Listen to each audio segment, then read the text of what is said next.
C'est une des perles de la Russie. À 400 km à l'est de Moscou, au cœur de la plaine russe. La belle Nijni Novgorod semble être la gardienne de la Volga. Cette gigantesque artère commerciale irriguant la Russie du nord au sud.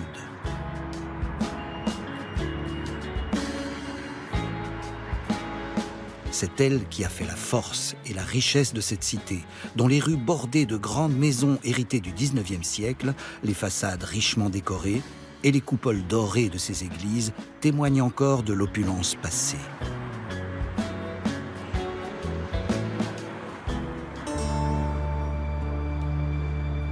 C'est en son sein qu'a grandi, à la fin du 19e siècle, un des génies des lettres de Russie et chantre de la littérature contestataire, Maxime Gorki.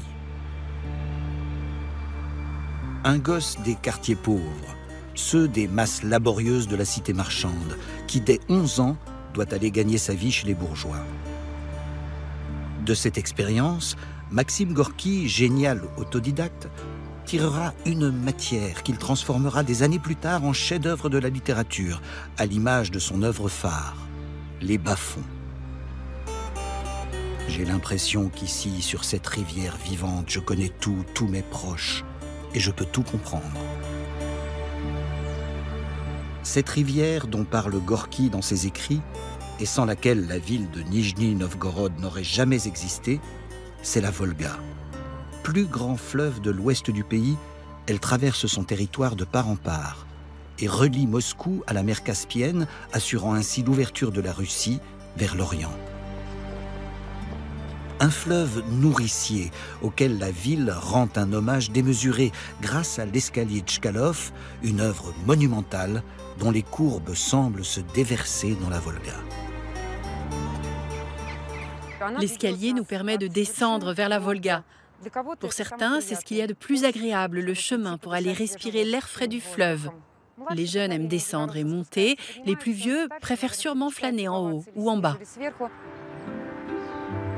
Promenade prisée des amoureux de la cité, les bords de la Volga sont aujourd'hui bien paisibles. À l'époque de Gorki, ces rives accueillaient pourtant des myriades de navires marchands et résonnaient du cri des travailleurs.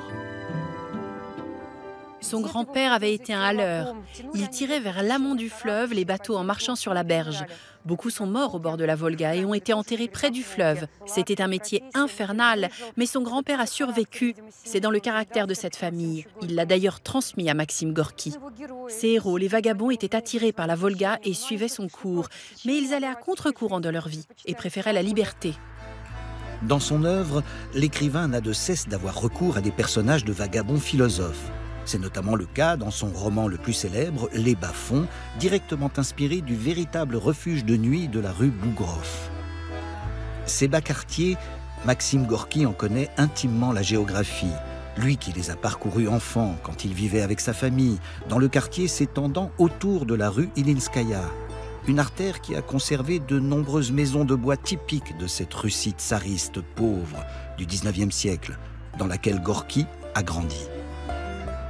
Ici, il y a une atmosphère un peu surannée, tranquille, calme. Tu marches plus lentement, plus harmonieusement, plus doucement. Rien ne peut te stresser. Plus célèbre maison en bois du quartier, la maison Kachirine est aujourd'hui un des 3 musées de Nijni dédiés à l'écrivain. C'est là que Gorki vit avec sa mère et ses grands-parents à l'âge de 3 ans, après la mort de son père.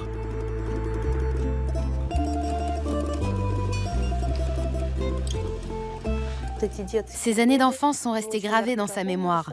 Et plus tard, il écrit le roman Enfance. Il y décrit sa vie dans cette maison. C'est ici qu'il a eu ses premières impressions d'enfance, qui mélangent la réalité et son imaginaire. La vie était dure, mais celle qui égayait son existence, c'était sa grand-mère, qui adorait son petit-fils. Il écrit d'elle qu'elle a enveloppé sa vie de dentelle.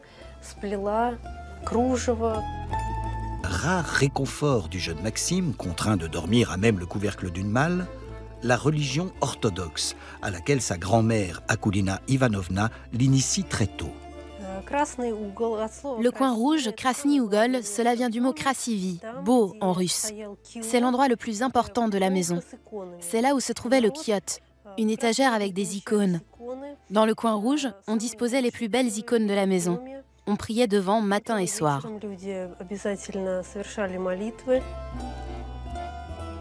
Pour Akoulina Ivanova, Dieu était bon, un ami des hommes, auprès de qui elle demandait protection, miséricorde et justice.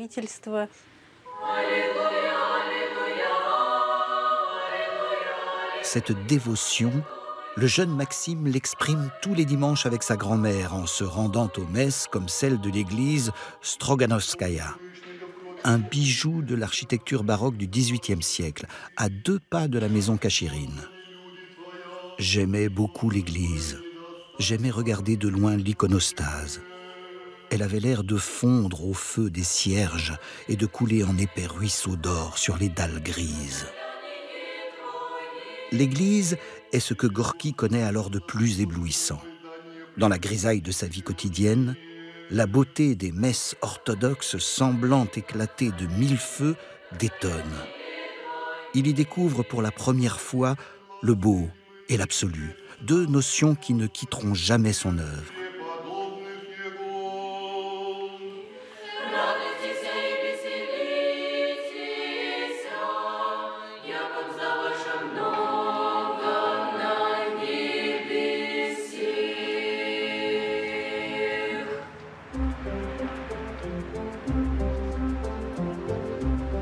Rouge profond, moulure blanche, clocher multicolore, l'église Stroganovskaya est un étendard de l'esthétique russe.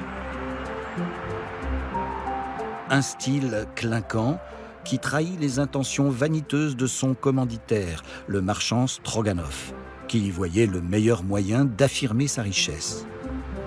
À quelques centaines de mètres, le vieux quartier bourgeois de la rue de la Nativité obéit à la même logique. C'est là que se concentrent alors les demeures des plus riches marchands de la cité. Un quartier que le jeune Gorki ne peut qu'arpenter en simple spectateur, contraint d'admirer ses façades exubérantes et colorées. La Volga traverse quasiment tout le pays. Toutes les marchandises produites dans les villes situées le long de la Volga pouvaient être transportées ici, par le moyen de transport le plus économique, le transport fluvial. Le fait que l'on se trouve à la confluence de 2 fleuves a permis à Nijni Novgorod de devenir l'un des principaux centres d'attraction du pays et même du monde. C'est pourquoi les bénéfices des marchands atteignaient ici des milliards. Chaque marchand voulait que sa maison se distingue de celle des autres. Pour cela, il faisait venir les meilleurs bâtisseurs et les meilleurs architectes. Ils essayaient d'utiliser des matériaux de qualité pour la construction et l'embellissement de leur maison. C'est pourquoi chaque demeure possède désormais une architecture propre qui permet d'observer les changements de style à travers les années. Un monde bourgeois, fier de lui-même, qui possède son propre temple. À quelques centaines de mètres de la rue de la Nativité, le bâtiment central de la foire de Nijni Novgorod est le symbole éclatant de la suprématie passée de cette caste marchande. Un bâtiment érigé en 1822 sur les bords de l'Oka, la rivière qui se jette dans la Volga à Nijni, et que Gorki visite alors qu'il est jeune journaliste. Par sa taille, la foire était l'une des plus grandes de la Russie et du monde. Elle s'étendait d'une rive à l'autre. Toute sa superficie était recouverte de pavillons et de boutiques. Des marchands du monde entier venaient la visiter, y compris de pays très lointains. Toute la vie de la ville bouillonnait ici, du matin au soir. Gorki a publié près de 30 articles où il raconte la vie de la foire au jour le jour. Et tout ceci, il le reproduit de manière plus travaillée dans ses romans, dans ses pièces de théâtre. Pour Gorki, ce qui est important, ce n'est pas ce qu'apporte la foire, mais comment elle détruit des familles soudées, comment elle infléchit les destins. Comment, à la poursuite de l'argent, les gens trahissent même ceux qui leur sont les plus proches. Et tout ça, on le retrouve dans les œuvres majeures de Gorki, dans Vassa Geleznova et Thomas Gordeïev. Les quartiers de la bourgeoisie marchande ne sont pas les seuls qu'arpente Gorki. Il déambule aussi des heures durant autour de la vieille citadelle sur les hauteurs de la ville, où se concentrent alors les organes du pouvoir tsariste dans la région. Comme pour mieux observer ce qu'il entend dénoncer.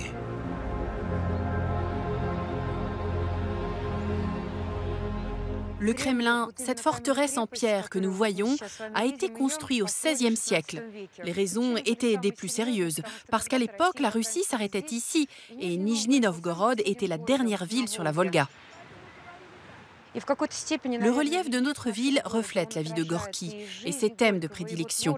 Après avoir commencé sa vie au plus bas, il est parvenu au plus haut, autant dans sa vie que dans son œuvre. C'est comme dans notre ville, on est parfois en bas, parfois en haut. Gorki avait la même relation à la vie. De la colline que coiffe la citadelle, je regarde la Volga, de loin, de là-haut.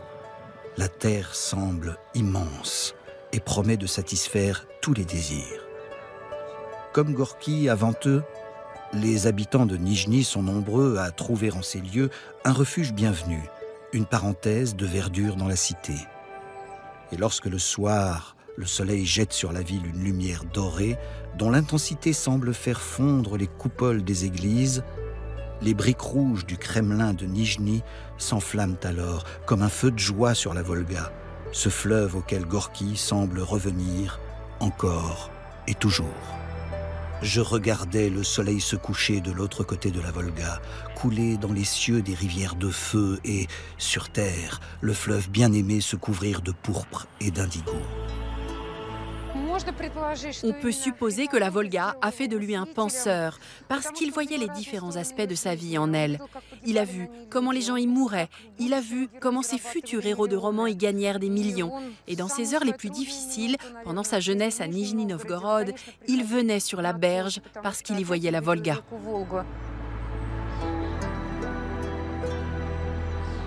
Happé par un de ces bateaux qu'il aimait tant regarder, Maxime Gorki quittera la ville qu'il a formée à l'âge de ses 16 ans.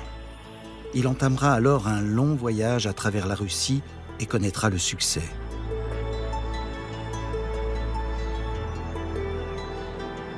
En 1932, Staline donnera en guise d'hommage suprême le nom de Gorki à la cité de Nijni.